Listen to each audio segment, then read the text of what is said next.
You feel it, don't you? That gnawing sense that the world was never designed for you, as if everyone else got a manual for life, and yours simply never arrived. You watch conversations unfold like carefully scripted plays, catching the desperation behind every laugh, the fear hidden beneath the facade of confidence, the deep loneliness masquerading as social success, and the cruelest part, you've started to believe there's something wrong with you. There isn't. Carl Jung noticed something in people like you, something so rare that most will never meet someone who carries it, a form of consciousness so penetrating it threatens the very foundations of how others live. You're about to learn why your difference isn't a flaw, it's a frequency. Once you grasp what you're truly dealing with, your exhaustion, your isolation, your inability to tolerate the superficial will finally make sense. But before we go further, you need to understand what you're about to hear might shake you. Once you see these patterns, you won't be able to unsee them. Once you understand what makes you rare, you can't return to pretending you're ordinary. Are you ready for that kind of truth? Jung called it dangerous perception. If you have it, you already know why. You don't just see people, you see through them. Their words say one thing, but their expressions whisper another. Their stories paint success, but their energy radiates quiet desperation. You hear the silence between their sentences louder than their words. Here's the first sign. You process reality at a depth that would shatter most people. Think of your last conversation. While they bragged about a promotion, you sensed the soul-deep compromise it required. While they boasted about their relationship, you felt the loneliness they're drowning in. You didn't choose this ability, you can't switch it off, and it's exhausting. Jung understood that when you see this much, you become a mirror, and mirrors terrify those who've spent their lives avoiding their own reflection. That tension you feel when you enter a room, it's real. Their unconscious recognizes that you see their shadow, the parts they've buried so deep they pretend they don't exist. Your presence alone forces a question they're not ready to face. Why are you still pretending? Instead of facing that truth, they turn on you. You're too intense. You overthink. Can't you just be normal? But you can't. Normal means accepting the surface as reality. It means participating in collective delusion. It means betraying the very gift that defines you. This perception reveals something deeper about your nature. Why shallow connections feel like starvation to your soul. Which brings us to the second sign. You're allergic to superficiality. Small talk feels like psychological suffocation. Casual friendships leave you lonelier than solitude. You crave conversations that bypass the weather and dive straight into the soul spaces where masks aren't optional. They're impossible. Jung saw it clearly. Rare personality types live in constant existential tension. You can't fully join the collective unconscious, but you can't escape it either. You're caught between worlds, too awake to sleep, too human to transcend. The shadow side? This depth isolates you. While you hunger for real connection, most are content with emotional fast food. They want comfort, not truth.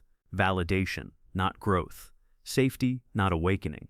And when you won't feed them illusions, they see you as a threat. Think about the relationships you've lost, not because you did anything wrong, but because you stopped pretending. You couldn't laugh at empty jokes, couldn't join in gossip, couldn't discuss the weather when your soul wanted to discuss why we're here at all. This isn't arrogance, it's survival.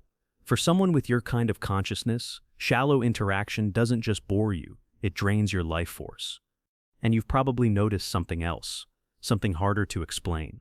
The exhaustion you feel around others isn't just social fatigue, it's the weight of carrying emotions that aren't yours. Which leads to the third sign, where Jung's insights verge on the supernatural. You absorb everything, not just moods or ideas, everything. Other people's suppressed rage, their buried grief, their denied desires. You're not only an observer, you're an emotional alchemist, unconsciously transmuting the psychic debris of everyone around you.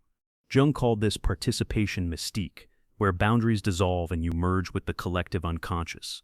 For most, it's rare. For you, it's constant. That sudden depression, it might be from the stranger sitting beside you. That tightness in your chest, perhaps from your colleague's silent panic. That inexplicable rage, likely the fury no one else dares to feel. This is why you need so much solitude, not to escape people, but to separate what's yours from what isn't. You need silence to hear your own thoughts again, space to remember who you are beneath the noise. But here's the hard truth. This absorption can become its own addiction. Because when you're drowning in others' emotions, you don't have to face your own. When you're busy healing everyone else, you avoid confronting your own wounds.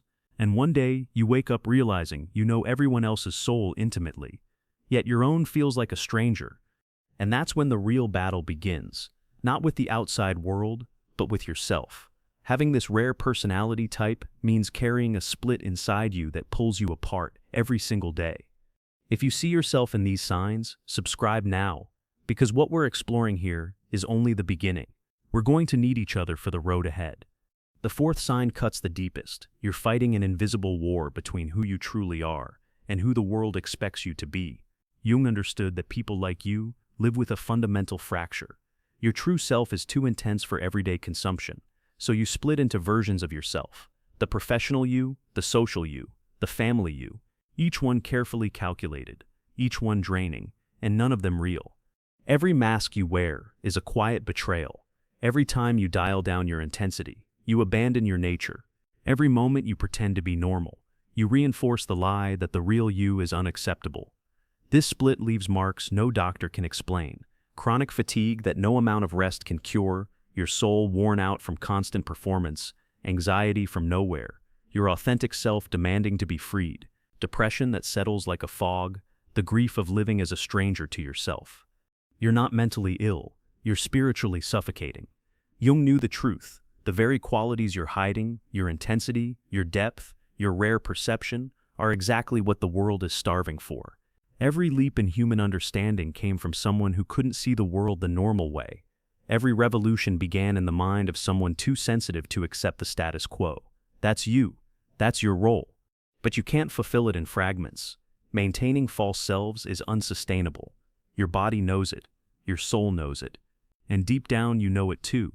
Yet, while you're breaking yourself into pieces to blend in, your true frequency is quietly sending out a signal, and others can hear it. This leads to one of the most mysterious signs Jung spoke of, something even science can't fully explain. You can recognize your own kind instantly. It's not logical. You can meet someone anywhere, anytime, and within seconds, know there's a frequency match, a soul recognition, a silent, "Oh, there you are." Jung called it synchronicity, but it feels like more. It's as if you have a secret antenna, tuned only to certain signals. When you meet someone at your wavelength, everything changes. Time shifts, masks fall away, and you share truths you've never voiced, only to find them nodding as if they've been waiting for those exact words their entire life. These connections are rare, maybe once or twice in a lifetime. Maybe you're still searching, but when they happen, they confirm everything you've always felt but could never prove. You're not alone, you're not broken, and you're not too much. Rare recognizes rare. But here's the shadow side. Once you've tasted true recognition, everything else feels like starvation. Once you've been fully seen, invisibility becomes unbearable. Your frequency can't return to static. This is why you might sabotage relationships that ask you to dim your light. Why you'd rather be alone than pretend. Why you can't go back after real connection. Your soul has standards now, and those standards are tied to something bigger. A purpose that's been burning inside you for as long as you can remember. But it's not what you think. It's bigger, stranger, and far more important than any conventional idea of life purpose. The sixth sign explains it. You carry a purpose too vast for a single lifetime. It's not a job or a set of goals. It's a fire in your bones that wakes you at 3 a.m. with visions too expansive for words. A cosmic assignment you didn't choose but can't refuse. Jung knew this burden well. He believed that individuated people, those who've embraced their shadow and found their true self, carry a sacred responsibility. They see what the collective needs to heal. They feel what must be expressed. They know what must be created. The paradox is cruel. The sensitivity that gives you this purpose also makes it harder to fulfill. To do what you came here to do, you must be fully yourself, and in this world, that can feel like social suicide. Your purpose isn't comfortable. It's not about success. It's about bridging worlds, saying what others can't, healing what others don't even know is broken. This is why nothing ever feels like enough. Why even your wins leave you empty. You're not here to succeed. You're here to transform, to awaken, to midwife a new way of being. But you can't do that while hiding. Most people feel the calling, but fear the cost. They sense the purpose, but shrink from its demands. They know they're meant for more, but settle for safe. The question is, will you? Because one final sign determines whether you'll live this calling or spend your life wondering what could have been. The seventh and most profound sign: your greatest wound is also your greatest gift.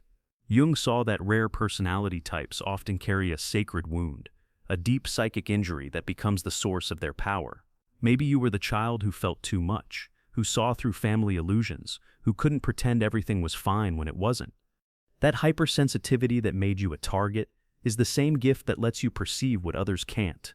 That isolation forced you to build an inner world strong enough to sustain you. That inability to fit in preserved your authenticity in a world obsessed with conformity. Your wound taught you to see in the dark, and now you can guide others through theirs. This is the great alchemy Jung revealed. What breaks you open is what lets the light in. What isolates you is what makes you unique. What wounds us is what awakens us. But integration isn't about erasing the wound. It's about honoring it as your teacher, your initiator, your sacred mark that says, "I survived what should have destroyed me, and now I'm dangerous to every lie." This gift makes you a healer, not because you're perfect, but because you're real. Not because you've escaped pain, but because you've transformed it into wisdom. And now you're at the crossroads. You've seen the signs, you've felt the relief of recognition. But recognition alone doesn't change you. You can know you're rare and still live like you're common. Jung said it best: the privilege of a lifetime is to become who you truly are. For rare souls, it's not just privilege, it's responsibility. The world doesn't need another well-adjusted person. It needs you, in all your complexity, your intensity, your too much glory. The path won't be easy. People will resist, some will leave. The world will test you in 1,000 ways. But the right people will find you. The work only you can do will reveal itself, and the life waiting under your masks will finally begin. Your sensitivity is not weakness, it's your superpower. Your intensity is not too much, it's exactly what's required. Your inability to fit in is not a flaw, it's your offering. So the real question is, are you ready to claim it? If you've made it to this point, it's no coincidence. Messages like this don't appear by chance. They find the ones who are prepared to stop hiding, prepared to finally live as who they truly are. This is your call to step into a community of rare souls, those who refuse to dim their brilliance, who choose depth over surface, truth over comfort, authenticity over approval. Subscribe to this channel now, not later, not someday, now, because the journey into understanding your rare nature is only just beginning. Every week we dive deeper into the wisdom Jung revealed, the patterns that define us, and the truths that set us free. Turn on that notification bell, because when you're this rare, you need steady reminders that you're not alone, not crazy, and never too much. You need a place where people speak your language. Leave a comment below with just 3 words. I am rare. Let it be your statement to the world, your first step into being seen. Watch how many others answer back. Your tribe is far larger than you imagine. And share this video, not with everyone, most won't understand, but with that one person you know who wrestles with their own intensity, who believes they're broken because they can't do shallow, who needs to hear that their difference is their gift. Because in a world obsessed with masks and pretenses, your authenticity is more than self-liberation. It's medicine for a fading world. And we need you exactly as you are. Welcome to your true life. Welcome to your frequency. Welcome home. Remember this, you were never meant to blend in. You were born to stand apart, and now you understand why. See you in the depths.